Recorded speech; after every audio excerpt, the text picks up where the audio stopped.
So maybe we could boil it down to YOLO. Maybe that could be the theme for the day. Okay. Maybe that'll be on the thumbnail. YOLO.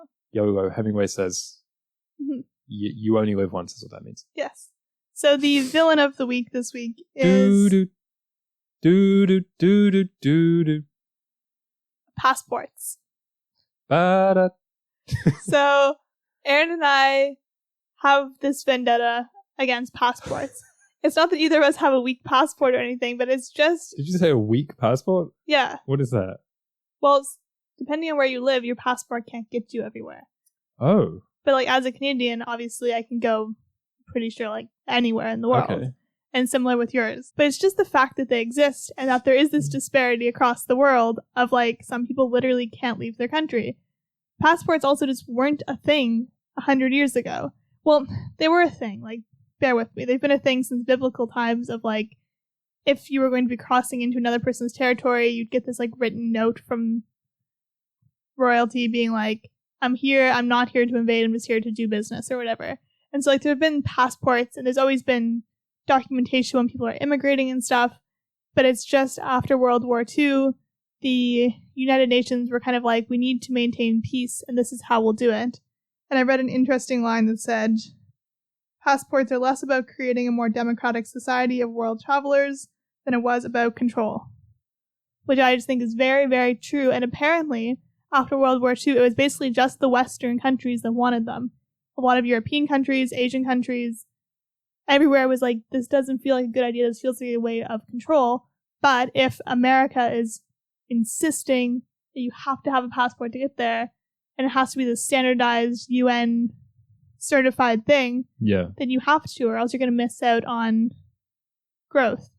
And that's what I sensed to a passport, that it was a bit more about control than it was about democracy or like freedom.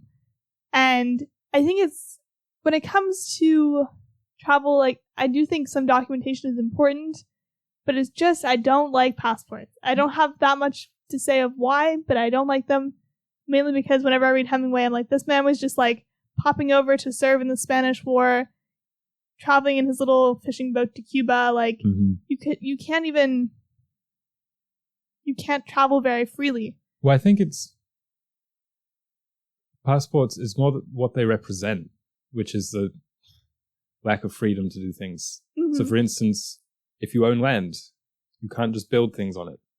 We're going to sound quite a bit like libertarians on this, but I haven't thought it through entirely politically, but it's more about the romance that writers like Hemingway sometimes remind you of. And because you think of passports, or we think of them because we're only like 20-something, as just these long-standing institutions. But as you say, they're less than a century old. And if you look back, you can find the reactions of people like Orson Welles, who I think is another kind of American analog to Hemingway, similar in that kind of archetype, bemoaning passports, which is a really funny thing to do because it seems to us like they've just been around forever, but they haven't.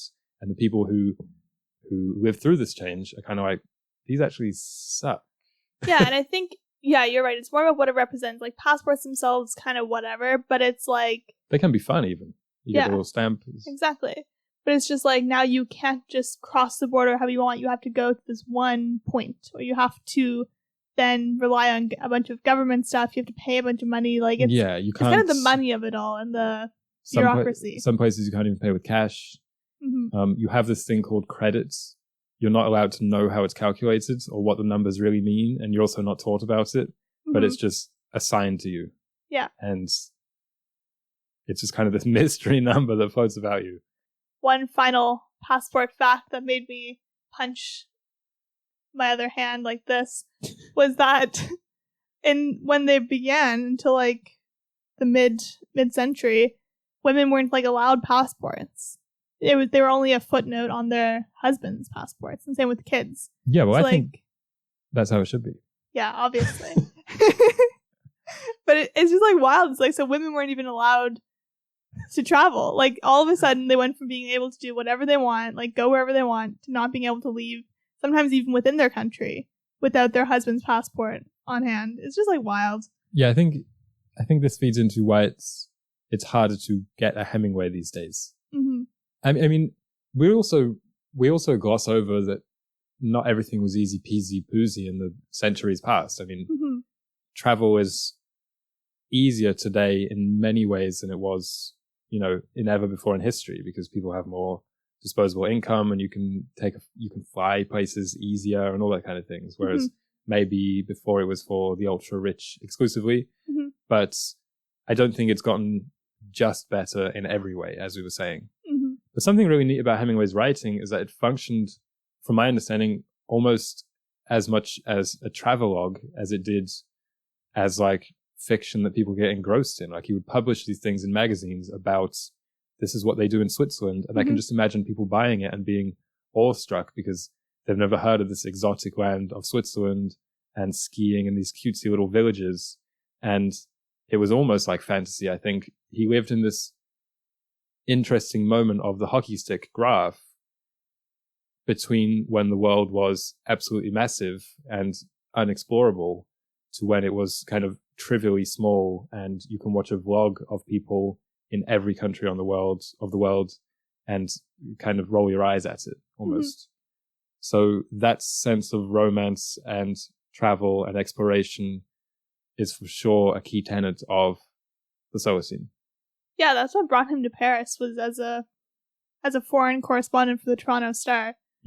And then he was able to travel from there. He went, to Spain, Switzerland, Germany. But I really like what you just said. That's what brought him to Paris as something. There was a reason. You know what I mean? Like there was a driving force. It wasn't just, I'm going to go here to rest or whatever it may be. And I think that's what people maybe miss when they today try and capture some spirit of adventure by saying, I'm going to go to Paris.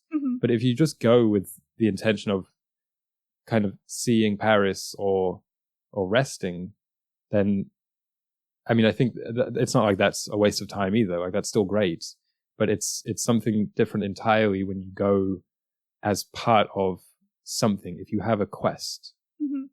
And I saw this funny comment yesterday. We were watching a YouTube video about this very thing, third places in the breakdown of social fabric and just general garbageness of modernity. And one of the comments was like, I think this is why people glorify that summer of Pokemon Go so much, and we have such fond memories of it. And I kind of laughed because at the time I was definitely quite dismissive of the Pokemon Go phenomenon, because it's like, oh, people need their phones and Nintendo games to get outside and be together. But then it kind of clicked for me that the reason people liked that so much is that it provided them with a quest. However kind of false and fictional that quest was, it was, we're going to go to this place to do this thing, not just to hang out or whatever. So I think, I mean, maybe what Hemingway's life proves is that quest is kind of more of a state of mind than anything else. But whether it's an external or an internal drive, it should be more present in the Solacene.